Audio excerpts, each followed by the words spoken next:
That'll be lovely. So Nicole, is it okay to ask a question or you want to wait till 1?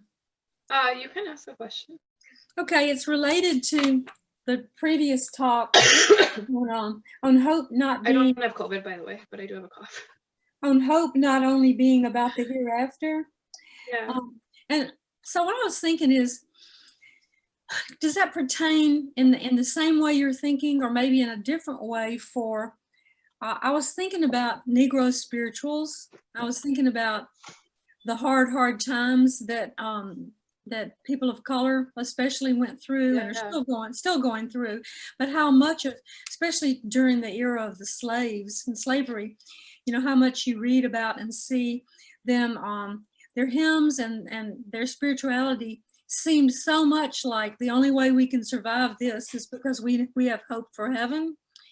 Yeah. But I'm wondering if I was misunderstanding that all these years. And I'm wondering if their hope wasn't just for heaven, but because they didn't have any hope for a better life in this world. But, you know, maybe they transcended, you know, and I also think about martyrs, you know, near the very end. Isn't their hope only for heaven, or is it to transcend the torture and whatever's going on there? I just wondered if you would kind of speak to that a little. Yeah, that's a good question. Actually, just before this started, this morning, I had posted on my Facebook, I had shared a post from a friend who had said, he's a priest, and he had said, y'all be putting your trust in princes and sons of men, and it shows. I don't know what he meant by that, but I really liked it because I feel like, I love that. Yeah, I feel like I'm bombarded by that from friends. I have I'll get to your question in a second, Susan, but I just feel like coming from academia and from a fundamentalist Protestant family background, my Facebook feed is so polarized. It's it's very bewildering, and but I see people, Christians on both sides of the political spectrum, just really holding to their idea of what the next 4 years need to be, and just in a really insistent way. And so that's why I shared it. And someone responded, few people commented, but one of my friends who responded is a woman of color, and she commented along the lines of and she's Orthodox also, something like, this isn't a point you're making, but some of us had to wait for princes and sons of men to even proclaim that we were fully human before we could have any sense of a life on this earth.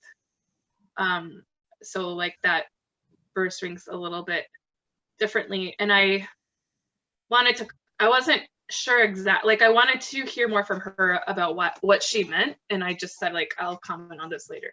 I thought it was an important comment. But my sense from her was her point was it's easy to talk about not putting your trust in temporal rulers when you don't have a ton to win or lose.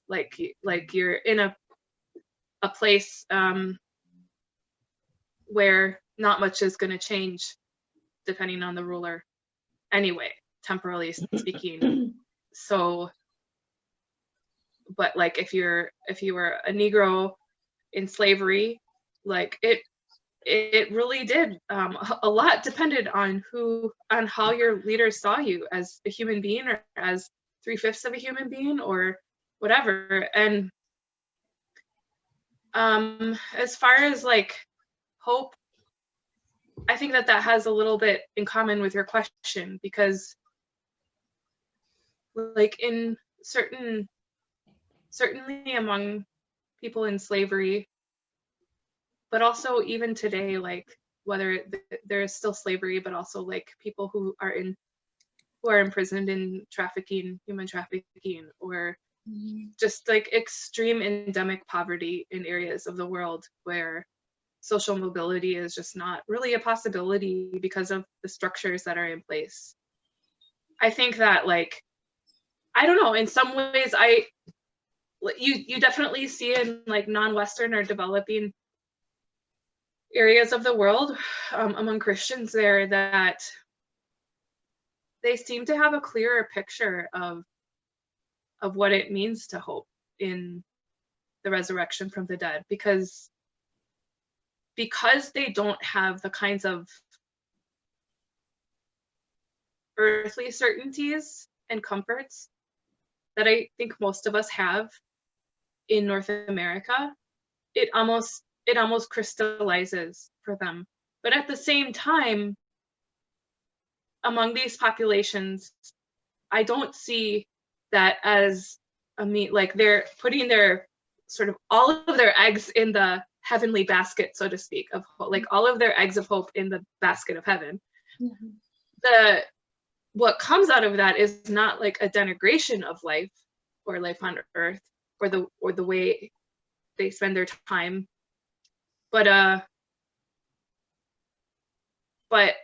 gratitude and a humility. I mean, that's been my observation when I hear from people who like are in areas of persecution or poverty or whatever.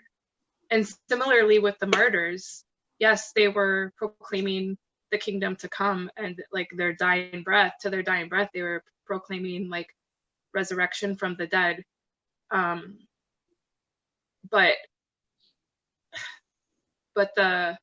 it wasn't coming out of a place of like this world being inferior, or their earthly lives being inferior to, let's say, their heavenly lives, but rather their earthly lives being the beginning of their heavenly lives, if that makes sense.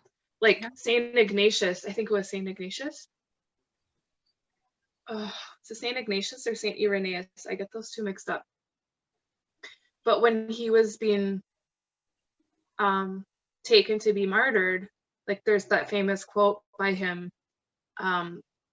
like, don't stand in my way of becoming human, as in don't remove from me the circumstances into which I've fallen, like into which I've been placed, but allow me to go through this so that I can be born. And what he meant was allow me to be martyred. He wasn't talking to the officials, like he was talking to, I think, other Christians who were saying what a tragedy it was, like what a tragedy martyrdom was, and he was making the point, I need to go through this to be born, to be made fully human. So I don't know if that's answering your question, but I don't see in that the same disregard for life and creation that I have witnessed in my own life in Protestant circles, or others in other circles where the emphasis is like, just, let's just get to heaven, and whatever happens between now and then is more or less irrelevant. Like, live the best you can and hope for the best, and we'll celebrate when we get to heaven, type of thing.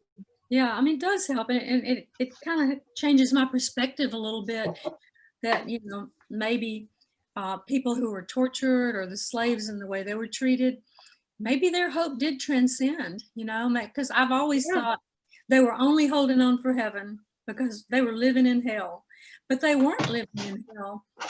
Their hope was transcending it. Like, and it just, I don't know, it just made me rethink some of those circumstances. And you mentioned that their hope in heaven was transforming their view of what would otherwise be a hell. Yeah. And I don't think it's wrong to say that they were living in hell, because, I mean, depending on what your circumstances were as a slave, like, it was hellacious, right? Yeah. But I think too of like the Holocaust, and I don't know what's going on with my lighting here. I think too of the Holocaust, and mm-hmm. I love Viktor Frankl, and he makes the point in his book, Man's Search for Meaning, mm-hmm. that the people who ended up surviving the Holocaust were not the people who were physically the most robust, but the people who were spiritually robust, meaning the people who could learn to find purpose in the circumstances they were going through. So he, for example, was a psychiatrist or psychologist, and the whole time he was in the camps was able to help people as a physician, but also in his mind was crafting a book of that he would write after he got out of the concentration camps. And that gave him a meaning for his present circumstances. Like there was a purpose that he was learning something that he felt he would be able to use to speak to the rest of humanity. And other people found other sense of purposes, like being able to give half of their crust of bread to someone who didn't get any, you know, and even though that meant they would starve even more, existentially it gave them this purpose for being alive there, right? And I wonder if hope works in a similar way, that once we can imagine our meaning outside the matrix, so to speak, like the matrix of our material surroundings, if somehow that gives us a purpose in the present that likewise keeps us going into the future towards heaven. I don't know if that makes sense. Thank you. That helps a lot. Thank you. Solzhenitsyn wrote a really good book. It's very short. It's not the Gulag. It's called A Day in the Life of Ivan, and I can't pronounce the last name. But Denisovich. Ivan Denisovich, Denisovich. thank you. Yeah, but it's a wonderful just capsulation of what you're talking about, in the sense of those who had figured out how to make it in the concentration camp, and those who hadn't, in the Russian Siberian one that he was in. And it's Yeah. in that one. Thank you. Yeah. Thank you. So it looks like it's 2. I guess we can continue. Let me get set up here. I'm drinking an espresso, but like I'm definitely feeling the post-lunch, you know, fogginess here. All right, how did I do this? Yeah, in this lighting situation, it's just weird. I'll switch a few things around here. And Christine and others, I'm loving my koozie, my Antiochian women koozie. It keeps my Diet Coke cold longer. Which y'all always see me having in Zoom meetings. You got one of yours, Trish? All right, Trish, what are you drinking? Who knows? Because it's hidden inside the koozie, right? You can see mine's Diet Coke. Okay. I have to say, you guys have one of the most like well-established women fellowships of any parish. The fact that you guys have koozies, I feel like is symbolic of what a good job you've done fostering fellowship among yourselves. Thanks to our women's council. I can honestly say I've never been to another parish where they have koozies. Not sure what that says, but I like it. I like it too. We need to have our next retreat at the beach. What's a beach? Nicole, you have a koozie on your way, on the way to Oh, yay. you. Honorary member. Okay. Yeah, I'm thinking Key West will work. Okay,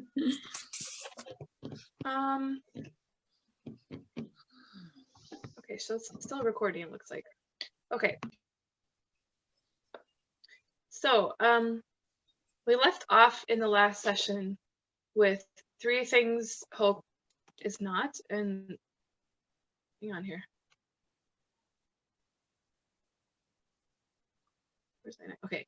And the last point we left off at was that hope is not about, or I should say, hope is not just about the hereafter. It's not a form of escapism whereby we only concern ourselves with getting to heaven. And we're gonna pick up with 3 things hope is. So the first thing, and we started talking about this actually when Susan had Susan asked her question and we were talking a little bit. But the first point that I want to make is that hope is transcendent. Transcendent, I feel like, is a big word that can be, we kind of throw around in theological circles. In fact, I feel like I first heard this word in college. Again, I was still not yet Orthodox, but it was brought up in a study or something I was in. And I didn't really know what it meant, but I kind of guessed, like, based on the context. And for whatever reason, that context led me to believe that transcendent basically means that, like, the world that's in front of us, like, God is in the world in front of us, that God is, like, visible and all around us and stuff, which is actually the opposite of what transcendent means. So you can imagine my confusion for about the next 6 years. I never bothered to look it up, and I just always assumed that transcendent means, like, God coming into our world.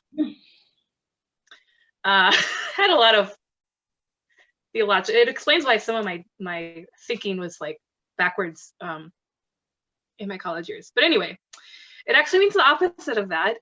Something is transcendent when it's basically beyond our capacity to apprehend it via the physical senses. I have here that hope orients us toward what is beyond direct experience, apprehension, or expression. Now, it's not to say that what is transcendent is somehow less real because it can't be proven, let's say, or verified with the five senses. We would say God is transcendent in the sense that he's not, he's sovereign over the sort of material temporal realm. Although he dwells within it, he is also outside of it and beyond it. And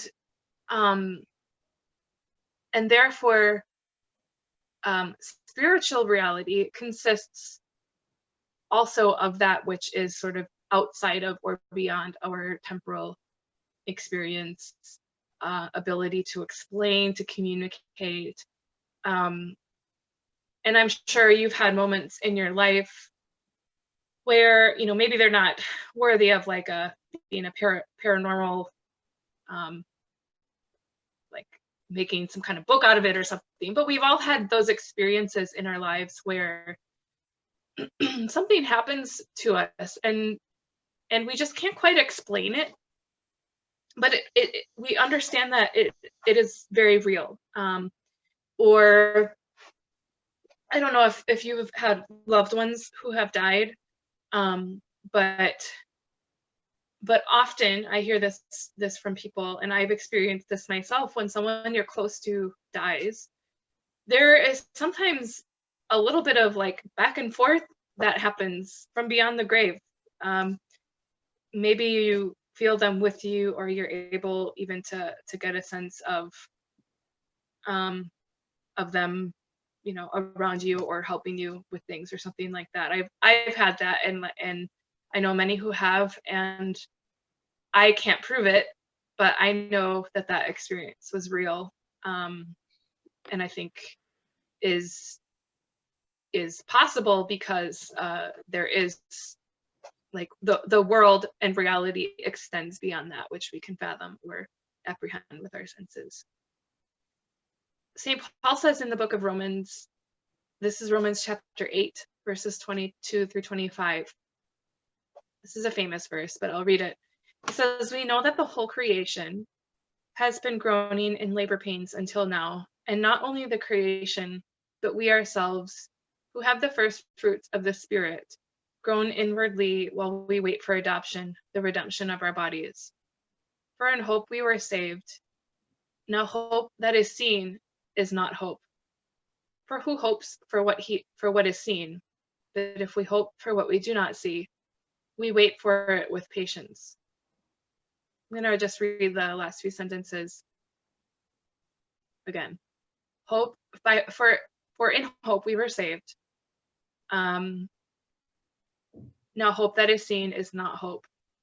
for who hopes for what is seen. But if we hope for what we do not see, we wait for it with patience. What he's saying here is that the faculty of hope is not a faculty that is based on or oriented towards that which can be seen, not just seen. I mean, seeing here is a placeholder for all of the senses and all of, I think, the rational intellectual faculties of the human brain, of the human mind. So, you know, you could say, but if we hope for what we do not see, that is, we hope for what we can't see, can't touch, can't prove, can't take a picture of, put it on our Instagram, then we wait for it with perseverance. Sorry, hang on. My phone is asking if I want to install and update Android. This is the worst possible time. Here we are.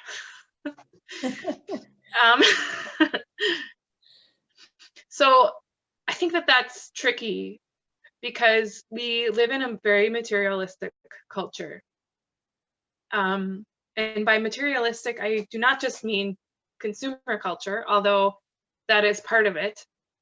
But I mean materialistic in the philosophical sense.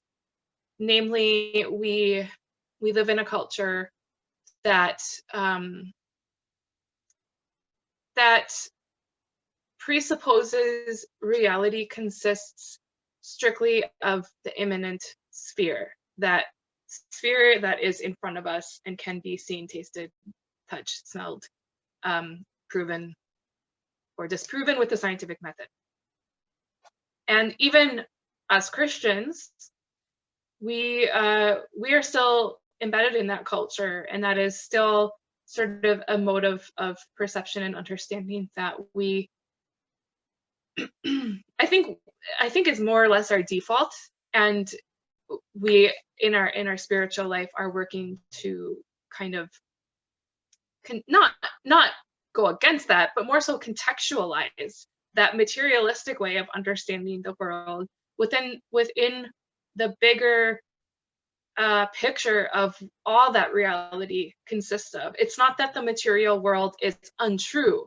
It's not that what we see, taste, smell, or touch is inferior or less real in a sense than, let's say, transcendent reality, like the resurrection, for example, which we can't see, taste, smell, or touch in our present day. Maybe if we had been alive and like eyewitnesses, there would be a different story. But as far as we are concerned, the resurrection is bound up with that more transcendent scope of reality.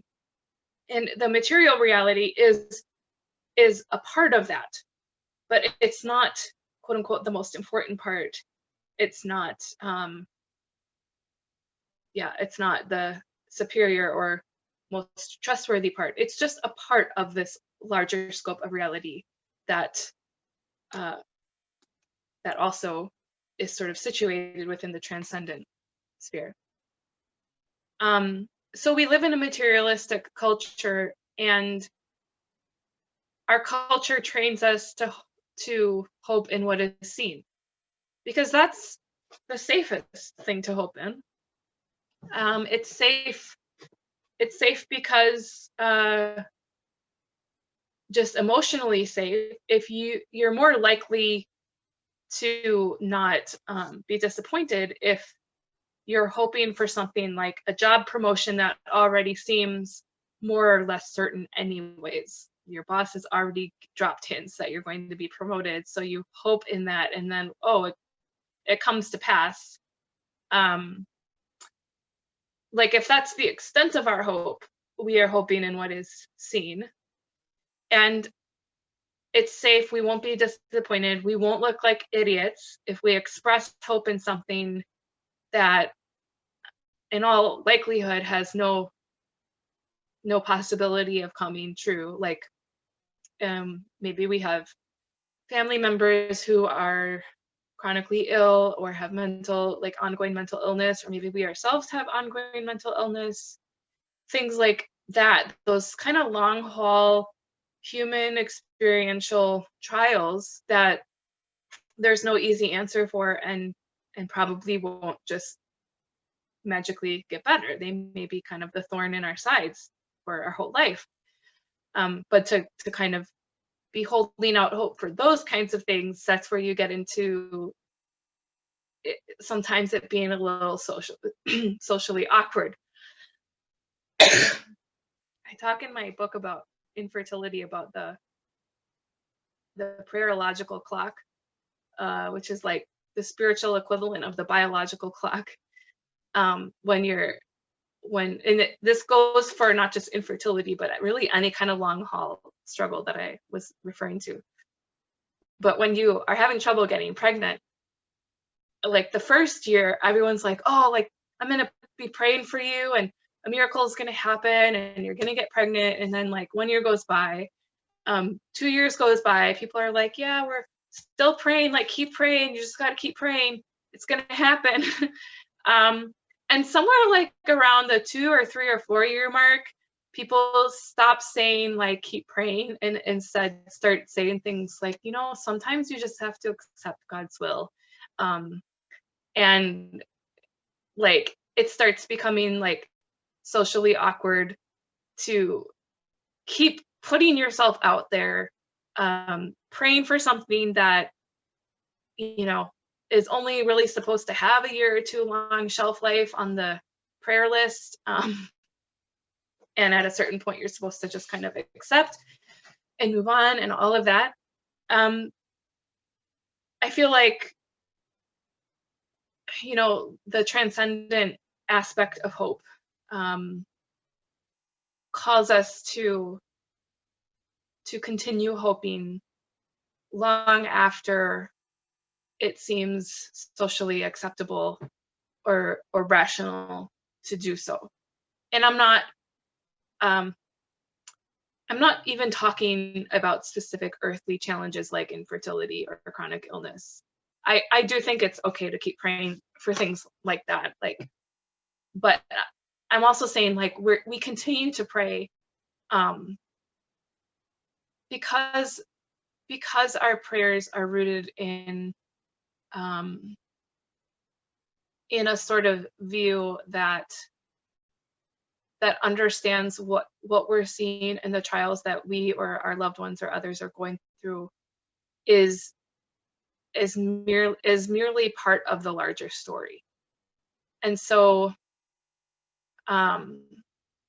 if I'm praying for myself to get pregnant, for example, just to use that example because I have written a lot about that, if I'm praying for myself to get pregnant,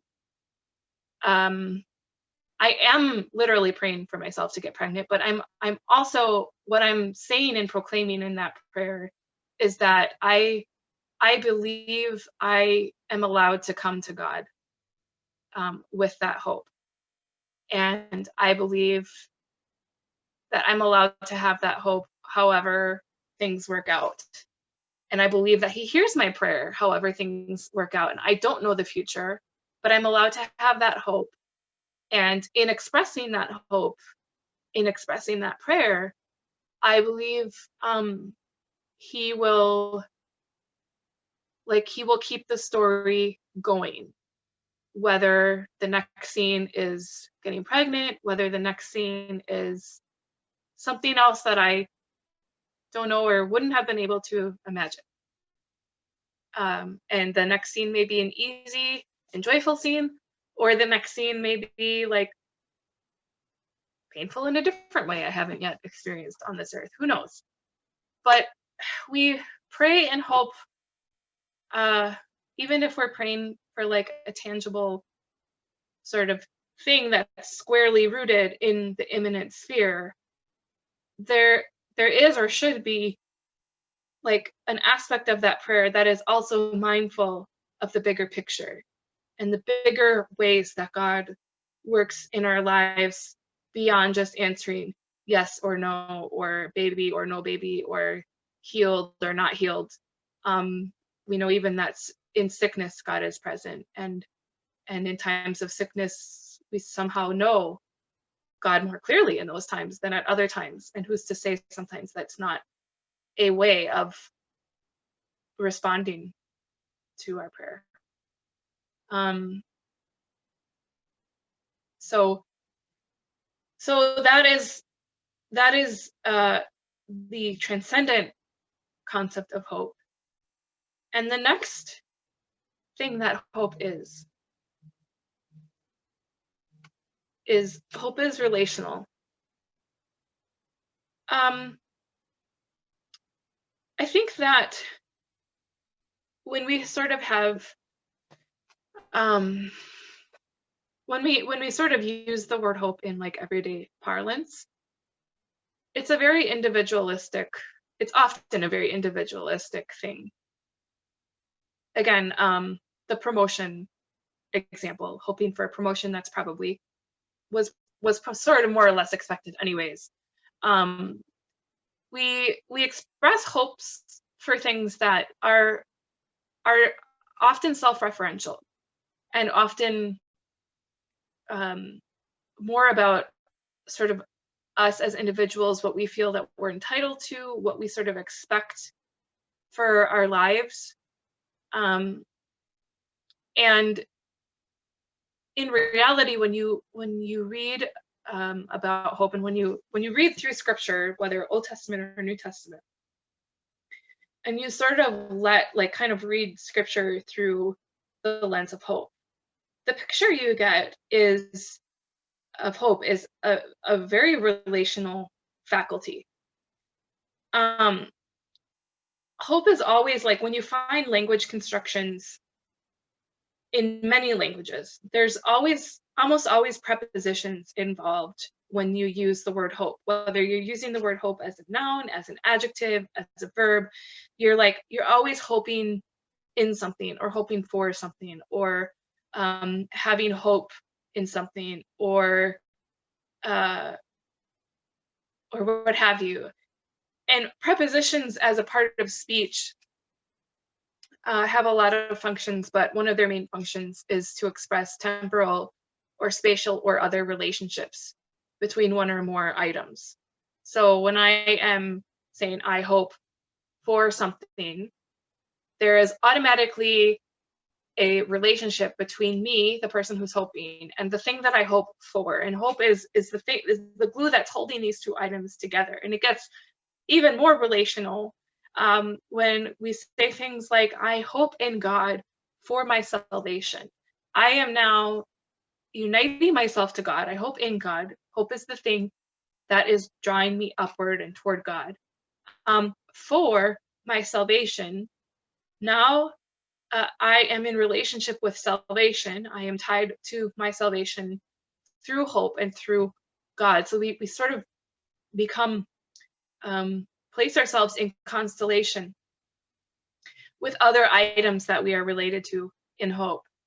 And that's just on a sort of simplistic linguistic level. But when you think about hope more metaphorically, or I guess intangibly, to express hope or have hope or choose to hope, you really have to, if you're doing it more than just kind of a knee-jerk, yeah, like, hope to see you soon, like, if you're really committed to hope and committed to leaning into hope, it forces you to examine the relationships between yourself and God, first of all. Like, it's no small thing to express hope in God, particularly when you're in a time in your life where you may feel like hope is otherwise lost, or difficult to find, difficult to grab hold of. To then turn to God in hope is a huge act of trust. And so it forces you kind of to examine whether you're willing to enter into that trust, whether you're willing to enter further into relationship with God on the basis of trust. It also forces you to kind of examine your relationship to others. If, considering that we are part of the body of Christ as the church. This journey of hope is one that we don't take as individuals, we take as a communal body. And what I think the longer, just speaking for myself, the longer that I'm in faith, the longer that I'm in orthodoxy, the longer that I'm in communion with other Christians, the more I realize that this whole life thing really isn't my journey. It's just an invitation to participate in a much larger sort of eternal cosmic journey of God towards his children and his children towards God. I have a really dear friend here in Toronto who was raised in a secular Jewish home. She's now Orthodox, but it's really interesting talking with her because most of the converts I know come from Protestantism or Catholicism, some kind of like vaguely Christian background, right? And she comes from like her family was very Jewish in some ways, but also like very secular in other ways. And she like I remember when I first met her, I feel like in a lot of Orthodox circles, like the first question you ask each other is like, oh, how did you convert? How did you become Orthodox? And I feel like that question was a lot easier to answer. In a sense, it was a lot easier to answer before I actually was chrismated and while I was like still, you know, moving in that direction. And in the first few months and years after I was chrismated, it was much easier to trace my journey and to be like, well, this was my thought process, and this was the book I read, and this was these were the things that were standing in my way, these were my stumbling blocks, and this is what my family said, and this is how I overcame those things, and da da da da da. Like I feel like my individual journey was a lot easier to trace. And when I met her, by the time I met her, I feel like that journey was becoming a bit more complicated to trace and even narrate to others. I felt like my original reasons for becoming Orthodox in some ways had less to do with my actual experience of growing into Orthodoxy over the years. But anyway, I met her, and my first big question when I met her was like, oh, wow, interesting, secular Jewish upbringing, how did you become Orthodox? And she told me, you know, that's an interesting question because I know I had reasons at the time, but I don't quite remember them. I feel like the longer I'm Orthodox, the only story I have to tell is God's story and the story of Israel encountering Christ. And like that is all of our story. And she kind of made the point that as important as her individual path to Christ was, like she feels like the bigger story is almost the more real story for her of like the big cosmic journey of God's creatures towards him and him towards his children. And I thought that was really, really profound. And it's given me a different lens when people ask me like why I converted. And when I get that sort of my mind goes blank and I can't quite remember my story, I just remember that's okay. Like that's actually supposed to happen because our story is just becoming folded into the bigger story of God's people. One thing that I think is interesting and worth remembering is that there are several words in the Old Testament that are often translated as hope. But all of them kind of have this aspect of taking refuge. Actually, I should say all of them, but two of them in particular have this aspect of taking refuge. I mentioned that one of the words is hasa. I don't know if I'm pronouncing that right. I'm probably not. But it literally means to take refuge in something from a storm. to flee to something for protection, to seek shelter. And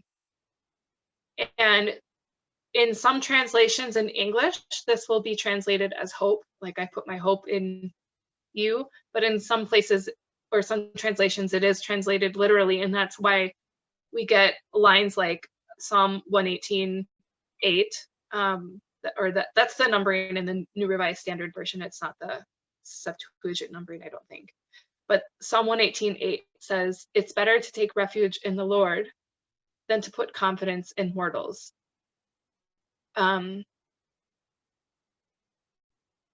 So you could translate that as, it's better to hope in the Lord.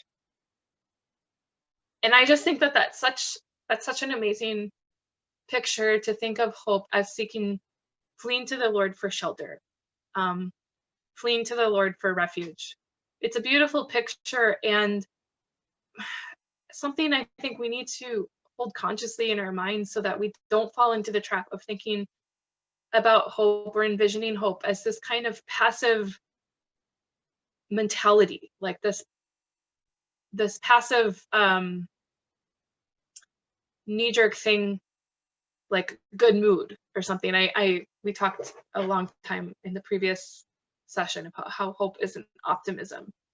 In a way, optimism can be a very passive thing. It doesn't, if we can sort of force ourselves into like a very strictly and rigidly optimistic worldview, then we don't have to, we don't actually have to sacrifice very much. Nothing much is expected of us in terms of movement or action or response.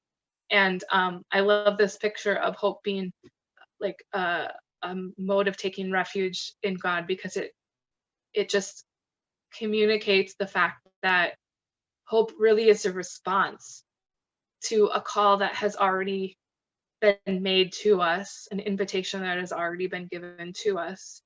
And now we are responding to that invitation by seeking refuge in God. And I also think of like my dog. When you saw before, he was having a bit of a temper tantrum because I wouldn't let him have any of my lunch. But he does this thing often, and I'm sure like little kids also do something similar. I'll take him to the dog park, and as soon as we get in there, like he runs away and he wants to say hi to all his puppy friends. And it always seems like he just forgets about me. But every now and then he'll all of a sudden he'll be like wrestling with one of his puppy friends, and then all of a sudden he'll stand up, and then he'll look around until he sees me, and then he'll run from all the way across the dog park. Oh, like tail wagging, just he's so happy. Like I think he forgot maybe that I was there, and then he remembered I was there and was so happy, and he comes over to me. And for him to do that, he's like trusting. He's coming to me for refuge, maybe for a break from his intense puppy friends. He's coming to me for refuge, and he's trusting that I'm going to be there with open arms, that I'm going to pet him, maybe that he can come to me for comfort. That is an act of hope. That is an act of trust. And so when we go to the Lord, when we seek refuge for him, it's not so much that we're seeking an escape from whatever it is we're going through or the circumstances of our lives. It's also that we're expressing faith and hope that he will be there. He is there as our refuge to go to. So finally, hope is a virtue. Hope is a virtue. In other words, hope is let me explain. Virtue, I think when we first hear the word virtue, we think of it as like a good character trait to have. But a virtue in Christian tradition, it is more what we in Orthodoxy would describe as like an ascesis, a discipline, a mode of spiritual discipline. It's something that you don't just you don't just happen to be born a hopeful person. Although I do think some people by nature maybe are a little bit more hopeful than others, or because of their circumstances, whatever. But in general, hope is a virtue, and it's something that we have to work at. It's something that as I say, it's a practice habit of seeing the world through the eyes of faith. Which, if you're like me, is not, I don't think that's something I've thought about a lot before 2020. I either assumed, that like either I was hopeful or I wasn't, or as long as God kept my life, pretty tip-top shape, I would probably learn to be more hopeful. But I guess I never really saw hope as a virtue we are called to practice regardless of the kind of circumstances we find ourselves in, and regardless of whether it all works out in the end in this life anyways. Like, we know it will work out in a transcendent way, but in an imminent way, I don't think any of us are guaranteed that things will work out according to our specifications. I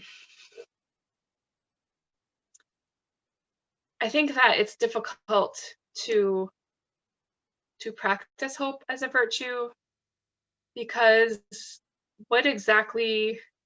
how exactly do you practice hope?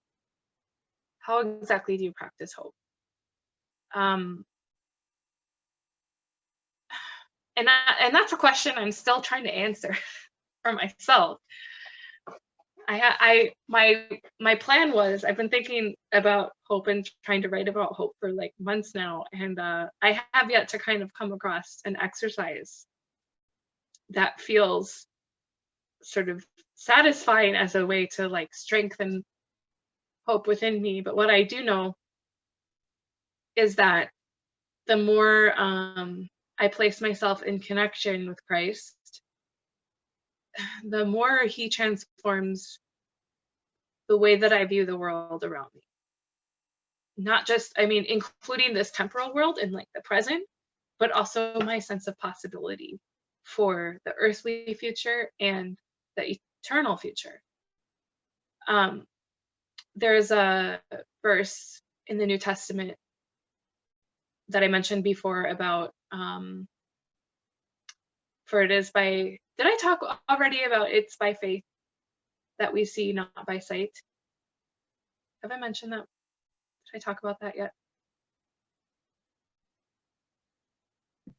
Yes, you did mention it. Okay, I thought so. I meant to talk about it here. Guess I jumped the gun. That's okay. But just to kind of reiterate that idea that the gift of faith is it acts as kind of a lens that gradually over the course of our lives transforms our perception of the world. There's a really good book. It's not like a faith book or Christian book or anything. It's by a journalist, and I think the name of the book is It's Not As Bad As It Seems or something like that. It's in my Goodreads. I read it this year. But it's this journalist who, he's kind of a senior journalist and has spent a long time in the industry, and it's a book in which he reflects back. Every chapter is sort of devoted to a different sort of sector of society or public discourse, like the environment, the economy, crime rates. And in each chapter, he sort of examines the public discourses. Like, there's kind of this assumption oftentimes in the media that things are always getting worse. Again, whether it's the environment, whether it's crime rates. And he kind of like critically examines these presuppositions that often get thrown around about things always getting worse, and shows like actually that's kind of in a lot of situations that's more alarmist than anything. And and maybe these parts of the situation are getting worse, but these other parts have actually gotten a lot better, but no one's reporting on that. And here's like some of the research that's coming out that has a lot of potential, but again, this doesn't get reported. And his point isn't that things are absolutely getting better and we shouldn't worry or like be concerned about anything in this world. His point is more so that by making blanket statements that things are always getting worse, we actually sort of stop acting, and we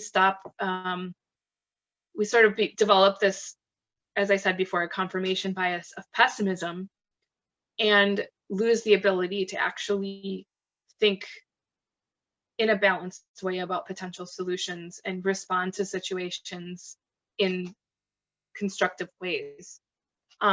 It's a really great book, but reading it sort of changed my whole outlook on, you know, when you go outside, if you're constantly hearing like news broadcasts about how the environment is going to hell and like we have to do something, we have to stop pollution and this and that, and stop driving our cars, even though pollution from cars only accounts for like a very tiny fraction of all the pollution that's out there. Most of it comes from big industries that I can't do anything about for the most part. But when you hear all of these news reports, and then you go outside, even if the weather is gorgeous, you see the world through that lens, that the environment is falling apart. You see the clouds, there's like maybe a tinge of gray. And you see that and you think, gosh, our world is full of pollution. Or a car drives past you and you smell the exhaust and it's like, oh, we're just living in this, you know, polluted world, and maybe there's not even going to be like a world when my kids or my grandkids are growing up or whatever. But after reading that book, you know, I went outside and I could see, like, I literally saw things differently. Like, oh, you know what? Like that gray speck in the clouds is actually natural. Like that particular grayness isn't pollution, and maybe things aren't that bad. Or like I didn't notice the cars so much as I noticed the factory that's down the road, and wondering, well, I wonder like what their, you know, output is in terms of pollution.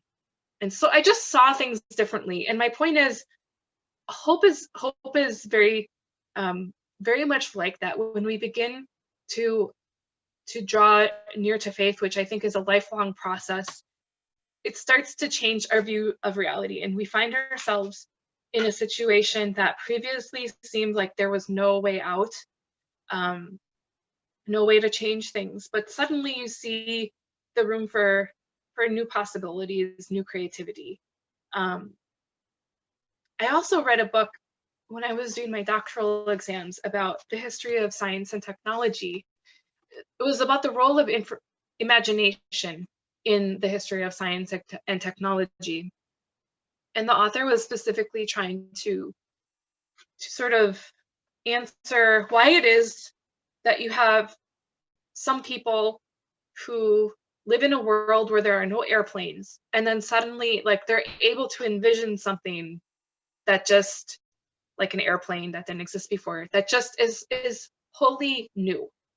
How are some people able to glimpse something that others in their time and place would consider completely in the realm of fantasy, and then able to actually execute that idea and build a machine to do that? And he had a number of different case studies. And his argument was that what you see in a lot of inventors or researchers is the capacity to imagine, like a very active imagination. You look at the sketches of Da Vinci, and he invented some really amazing things, but in his sketches he has way more things that probably didn't, you know, he probably never got a chance to invent, but he like was imagining all of these possibilities. when you can place your mind outside of like the box of what is possible, somehow that stretches your capacity to bring like the impossible into the realm of the possible, even if maybe some of your ideas or some expressions of your imagination never actually come to fruition. And in some ways, I think that hope is sort of the imagination of faith. Faith is being able to say the Nicene Creed, and over the course of your life, bring yourself back to that place of belief. Like, I believe Christ was the Son of God. I believe these things, these events of faith happened in the past. I'm willing to stake my life on it. We spend our whole lives looking back and knowing that those things exist, working towards believing those things exist. Well, hope takes that assurance and imagines it into the future. Imagines that same faithful energy of God that brought about Christ the incarnate Son of God, as a path of salvation for us. Takes that same sort of rubric of faith and imagines how that will continue. Like, it imagines that will continue into the future. And so I guess the chief way that we believe that will work itself out is the last line of the creed, when we say, I look for the resurrection of the dead and the life of the age to come. But in the practical here and now sense, I really think that Christians are called to be people who look at earthly situations also through the realm of hope, not just saying, okay, this situation is bad, luckily some of us will go to heaven anyways, so we don't need to worry about it, but looking at situations and saying, here's how we can act. Like, here's how we can show love to our neighbor, even though we have to stand 6 feet apart. Here's how we can show up, even in a world that is limited by the possible, and start to imagine the impossible ways we can show love. I don't think it's either of those books that you guys, I'm seeing the chat. I don't think it's, I'll look it up in the breaker just after this and put a link. But yeah, I think that hope is what allows us to show up in these situations. And across like Christian history, Christians were the first people that built hospitals for the sick and the dying. Christians imagined a world where children, unwanted babies, were not just thrown away, as was practiced in some cultures. Christians of antiquity imagined a world where throwing random people, prisoners, martyrs, whatever, to the lions maybe wasn't such a humane thing to do. And they imagined a world where human bodies weren't used for recreational purposes, and cautioned people against going to the gladiator games and things like that. So even in history, Christians imagined, they used their hope not only to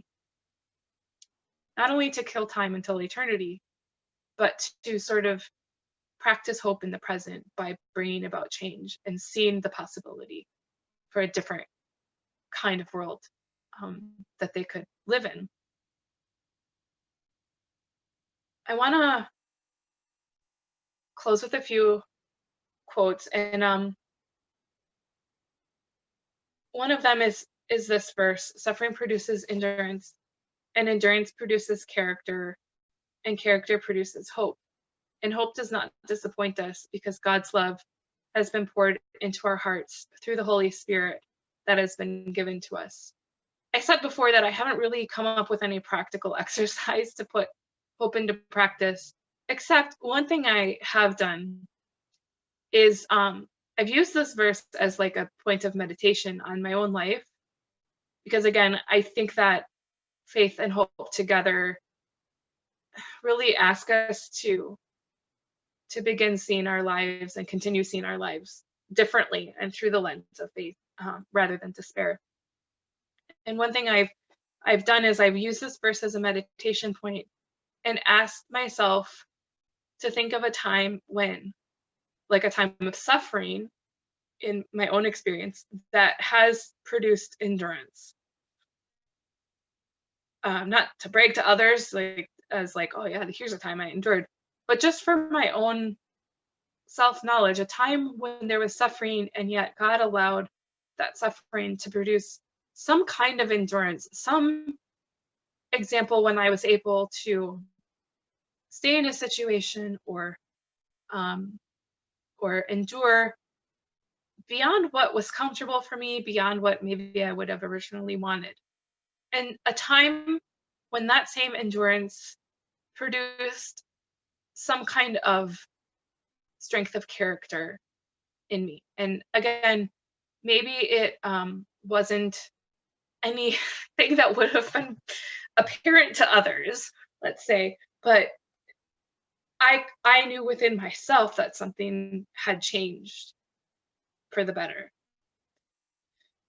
And an example of when that change of character produced hope within me. I think when we can sense that transformation is happening, it brings us hope, because we know, however interminable our situation may seem, that we're not at a standstill. God is always sort of winding the reel of faith forward, and nothing is ever wasted. He's using these times within us to transform our character, and that brings us hope, because it's just further evidence of the faith that we are always spending our lives, trying to live into and acquire.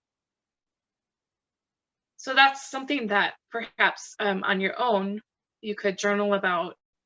I thought of doing a breakout session, but I was kind of on the fence, because I feel like this is really more introspective, and sharing it might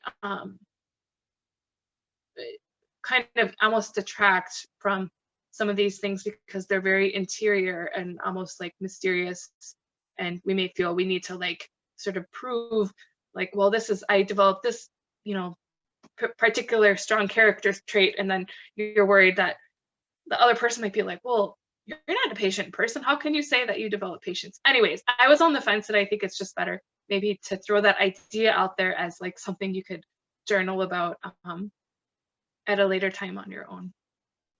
And when you finish, always give thanks to God for how he's doing all of this within us. But I have two quotes that I kind of want to end with, and they're both from St. Augustine's exposition on Psalm 92. Just gonna grab a drink of water here.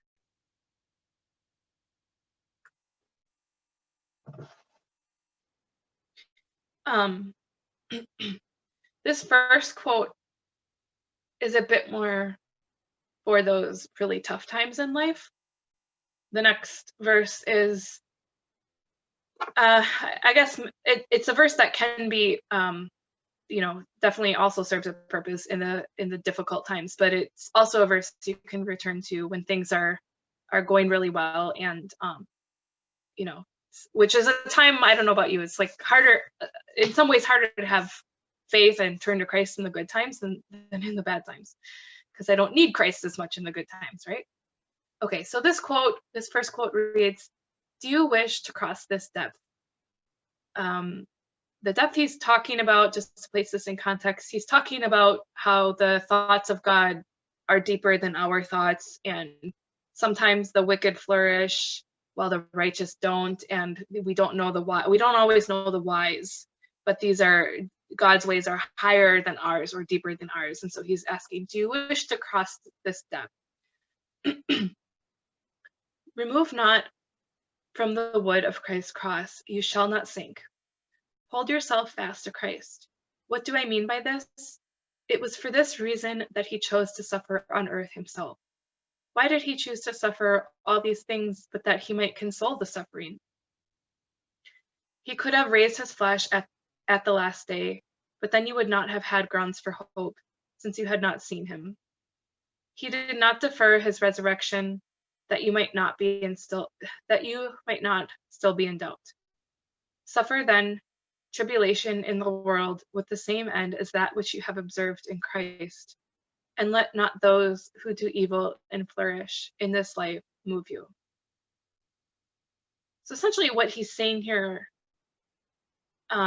he's saying, do you wish to know kind of the purpose of all of this? If you do, don't subtract from the cross. Like, don't take away the wood that Christ had to suffer on. Instead, hold fast to him, like the crucified Christ. You're not going to sink. You're not. It's really, carrying your cross, following Christ to the cross is really difficult. But no matter how you feel, you're not going to sink. In fact, Christ suffered. Christ suffered himself. Why did he suffer? He suffered so that we would know. He suffered to communicate his love to us. And if he could have not, he could have somehow orchestrated things so that he didn't have to die, be crucified. But if he had neglected to die and be risen again, we would not have had grounds for hope. He may still have been the Son of God, but that wouldn't really have been evident to us. And so he suffered as a way to communicate the resurrection to us. And so for the same reason, we are called to suffer the tribulations in this world for the same reason as Christ did, or for the same ultimate purpose as Christ did. And along the way, don't let all of this evil, don't let these unrighteous people who flourish and all of that, all of the wise, don't let that get in the way or move you from this singular purpose. And this final quote, again, this is one that maybe is helpful to return to in the good times. I forget what verse in the Psalm 92 he's talking about, but it's talking about declaring a Sabbath. And St. Augustine writes, God proclaims to us a Sabbath. What sort of Sabbath? First consider where it is. It's in the heart, within us. So the Sabbath for us is the Sabbath of the heart, rest day of the heart. For many are idle with their limbs while they are disturbed in conscience. That very joy in the tranquility of our hope is our Sabbath.